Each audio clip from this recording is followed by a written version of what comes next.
આપ સૌ જાણો છો એ રીતે ચાલુ વર્ષે વધુમાં વધુ આ માવઠું કહેવાય, વરસાદ ન કહેવાય, અને પણ સૌરાષ્ટ્રની અંદર મહુવાની અંદર સૌથી વધારે વરસાદ પડ્યો.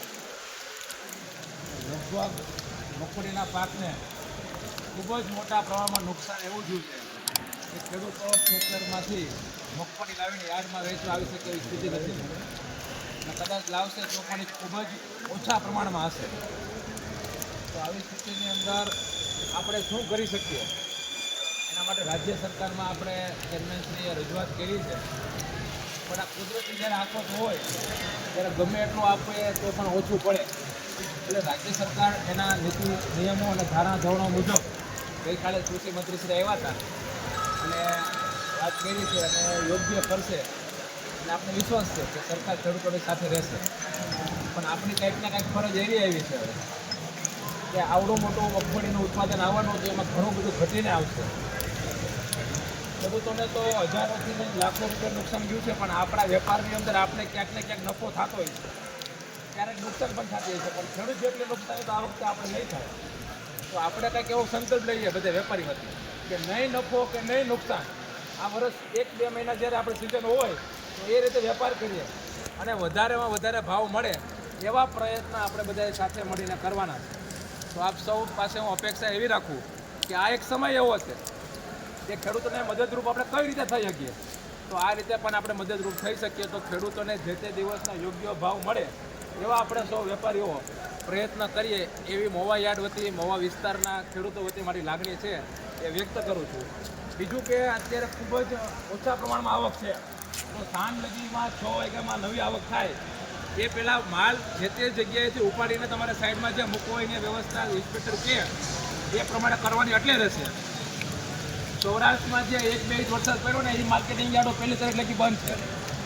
આપણે સૌથી વધારે વરસાદ મહુવામાં પડ્યો છતાં ચાલુ એટલે છે, એટલે રખાતે અમે વિડીયા જોયા ખેડૂતોના કે એને ઢાળિયા નીચે મગફળી રાખી હતી, એ મગફળીમાં પણ ફળિયામાંથી પાણી વહી ગયું અને મગફળી નુકસાન થયું. તો આવા સમયે ખરેખર ખેડૂતોને વેચવાનો સમય હોય ત્યારે આપણે જો યાર્ડો બંધ રાખીએ તો વધારે નુકસાન ખેડૂતને થાય. એના બદલે આપણે યાર્ડ ચાલુ રાખ્યું છે. અમને ખબર છે આવતીકાલે ખૂબ જ મોટા પ્રમાણમાં વરસાદ થવાનો છે. અત્યારે મેસેજ મૂક્યો છે અમે કે ભાઈ શક્ય હોય ત્યાં સુધી ન લાવો તો પોતાની જવાબદારી અને પોતાના રીતે પ્લાસ્ટિક છે કે અન્ય વ્યવસ્થાઓ સાથે લાવજો. કારણ કે જ્યારે વધારે આવક થઈ જાય તો જ્યાં લગી શેડમાં વ્યવસ્થા હોય ત્યાં લગી આપણે શેડની અંદર ઉતારશું, બાકી નીચે ઉતારવી પડે. અને જ્યારે નીચે ઉતરશે ત્યારે વરસાદી વાતાવરણમાં પહેલાં હરાજી આપણે કરશું. એટલે એ રીતે પણ આપણે યાર્ડ ચાલુ રાખ્યું છે.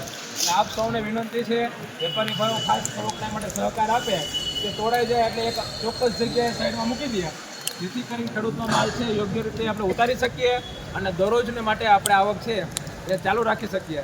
ફરી વિનંતી કે વેપારમાં થોડોક નફો ઓછો આપણે આવે અને નહીં નફા નહીં નુકસાનના ધોરણે આ વર્ષે આપણે ખેડૂતો માટે ઉપયોગી કાર્ય થઈ શકે એવી આપ સૌને મહુવા યાર્ડ, મહુવા ખેડૂતો અને આસપાસના વિસ્તારો વટી હું વિનંતી કરું છું.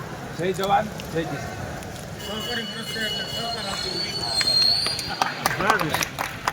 અને વેપારીઓનો સહકાર કાયમ માટે દિવસ છે. આપ સૌ જાણો છો કે 15 દિવસ પહેલાં વરસાદ આવ્યો અને વરસાદમાં મગફળીની હરાજી થઈ ગઈ હતી, પછી તોડવાની હતી.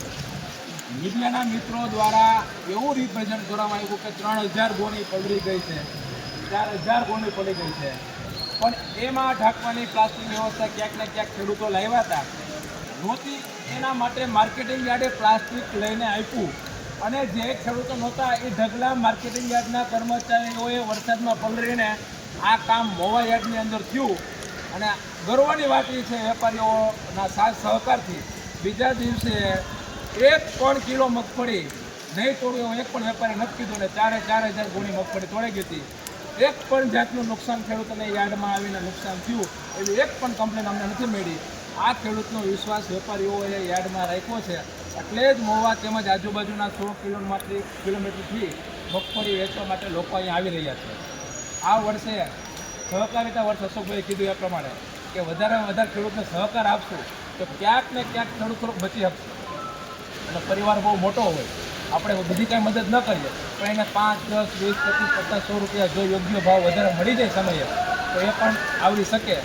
ફરીવાર આપ સૌને વિનંતી છે અને વેપારીઓને મેં કીધું એમ કે સાંજે 5 વાગ્યા લગીમાં આવડી નાની આવકમાં જે તે જગ્યાએ માલ લઈ જવો જરૂરી છે ભાઈ, ગાડી ભરાઈ જવી જરૂરી છે. નહીં તો અમે પછી સહકારની સાથે તમને ના પણ પાડી દઈશું. અને જે ખેડૂતનો માલ ઉતરે એ વ્યવસ્થા અમારે કરવી જરૂરી છે.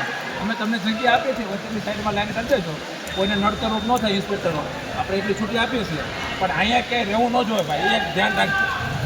65,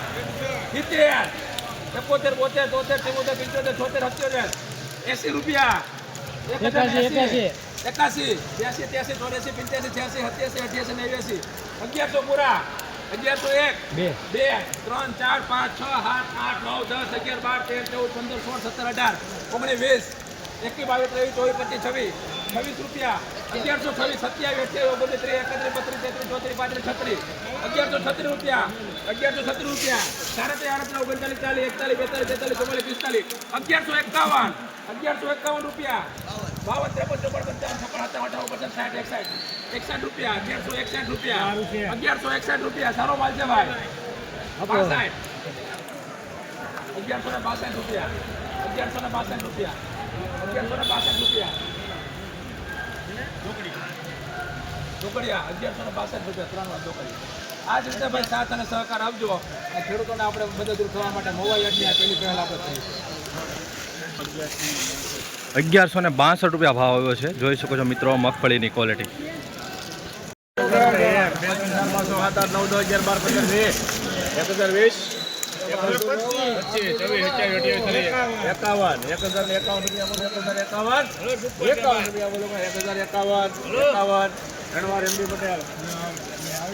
1051 રૂપિયા ભાવ આવ્યો છે મિત્રો, જોઈ શકો છો ક્વોલિટી.